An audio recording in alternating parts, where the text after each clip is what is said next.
It's BASS Elite Series Pro Kurt Dove. I'm going to talk to you a little bit about some spinnerbaits. You know, it's a bait that you don't hear a whole lot about on the tour anymore, but quite frankly, a spinnerbait is a staple in every bass fisherman's tackle box. The reason why a spinnerbait is such an important lure is because of its versatility. You can fish it shallow and you can fish it deep, and all in between the water column. And any time a bass is chasing some shad or any other kind of bait fish, a spinnerbait is the key example. Why? Because these little blades spinning in the water, putting off that vibration, imitates a school of bait fish or a bigger type of bait fish. So that is the key to a spinnerbait and what it's mimicking in the water. Time of year that you want to throw a spinnerbait, really springtime and fall are my two favorites. You can also do well in fishing spinnerbaits in the wintertime and in the dead of summer. You know, shallow water like rivers and anywhere there's current, spinnerbait's always deadly. So really a spinnerbait can be used 12 months out of the year. It just depends on your ability to put it to use and use it to mimic a shad and then fish it in the right water column where the current fish are living based on the seasonal behaviors.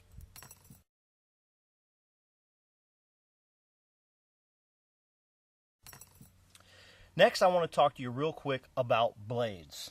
Okay, there's really 4 different key blades in spinnerbaits. One is the turtle shell blade, and it comes in many different sizes. This one's a little bit small, but in a turtle shell blade, you can see it's going to put off a lot of vibration because it's very fat.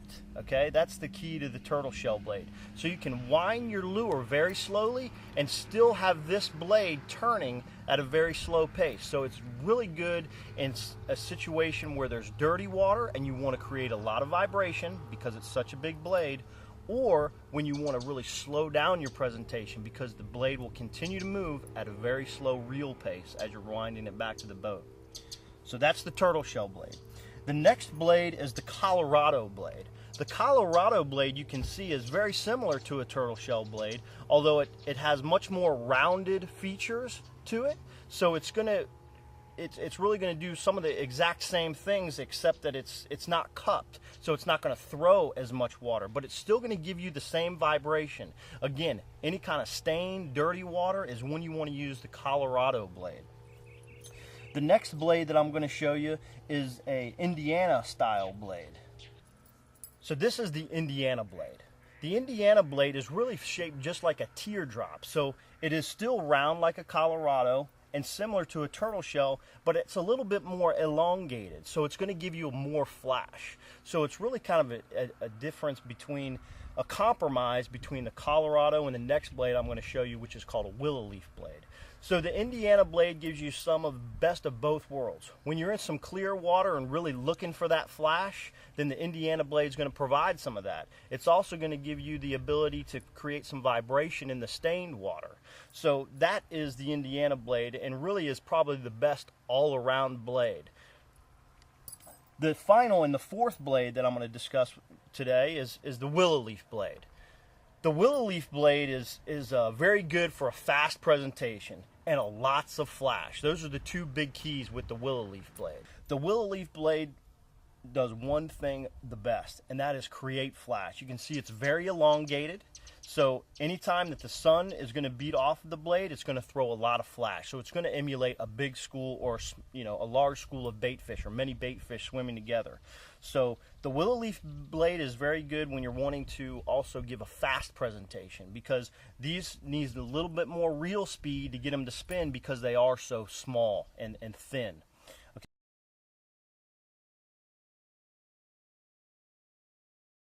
And really, depending on what size of blade you want to have, really is based on the bait fish or the time of year. You know, in the early spring, most of your bait fish are very big because nothing new has been born throughout the year. So it's all of the winter time that we've had to create, a bigger bait fish. So a good big blade is really good in the springtime. It's also really good in the fall as well because it creates a lot of flash and shows, again, a big meal for some of those fish that are feeding up for the winter time.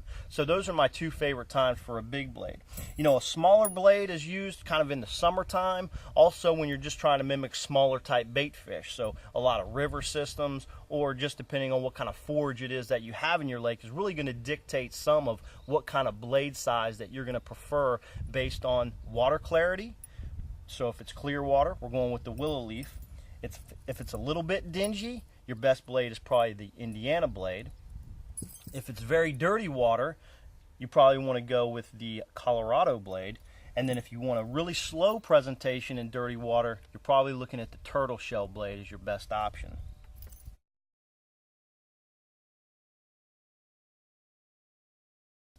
The next thing I want to talk to you about is color. So as you can see as I'm picking up my baits, my color selection for me is very small. White and chartreuse and a combination of the two. Those are my favorite colors. Every once in a while when I get around a lot of bluegill, I might have a couple orange strands in my spinnerbait.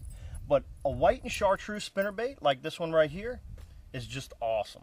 You know, you got a little bit of both worlds. You've got a great look as far as your bait fish because it's going to be moving through the water. And the second thing is that if it's a little bit dingy, you've got some of the chartreuse. If it's a little more clear, then you got some of the white. So those are the biggest ones. Now, if I get in some super clear water, and oftentimes like we have here at Amistad, I will throw in another color every once in a while, and that's the blue shimmer, or the blue glimmer, excuse me. The blue glimmer is really kind of a white, opaque looking, so it's very natural. And when you're in super clear water, looking very natural is very important because it's going to be able to trick the fish just a little bit easier.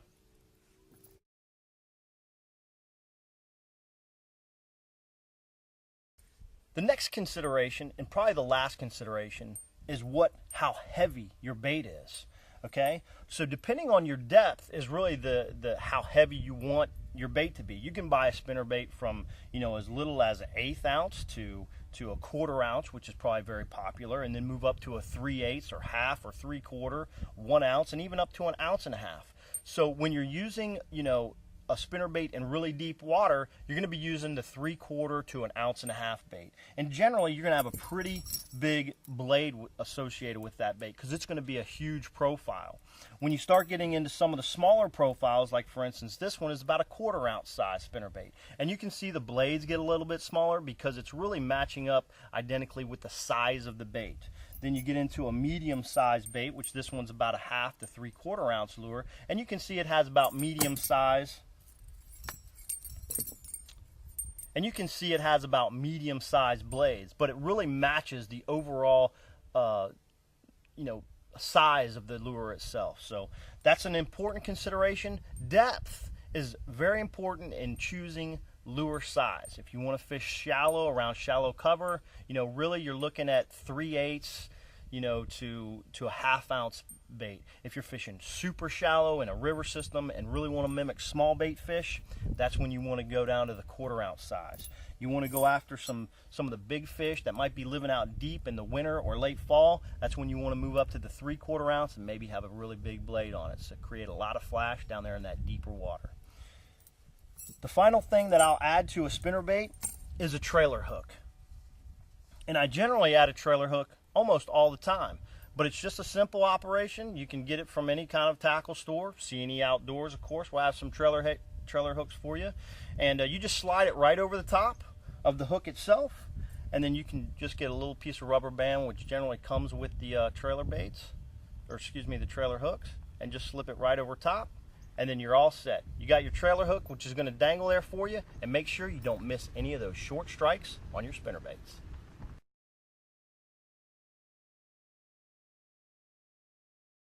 So just to recap when the best time is to use this little bait right here, the spinnerbait.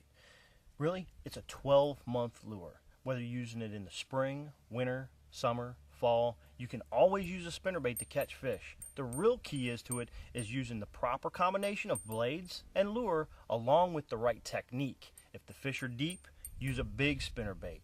1.5 ounce, 1 ounce, maybe even 3/4 ounce. Make sure you're ticking the bottom and dragging those blades down there to disrupt those fish and get them to bite. Usually you're going to find that pattern in the summer or wintertime months. When it's spring and fall, probably go a little bit shallower, probably using a 1/2, maybe even a 1/4 ounce bait, 3/8, but that's when you're going to catch them in the shallower waters, maybe 0 to 10 feet. 1/2 ounce if it's about 10 feet, maybe a 3/8 ounce if it's 4 or 5 feet, and maybe a 1/4 ounce if you're trying to fish a foot or two underneath the surface.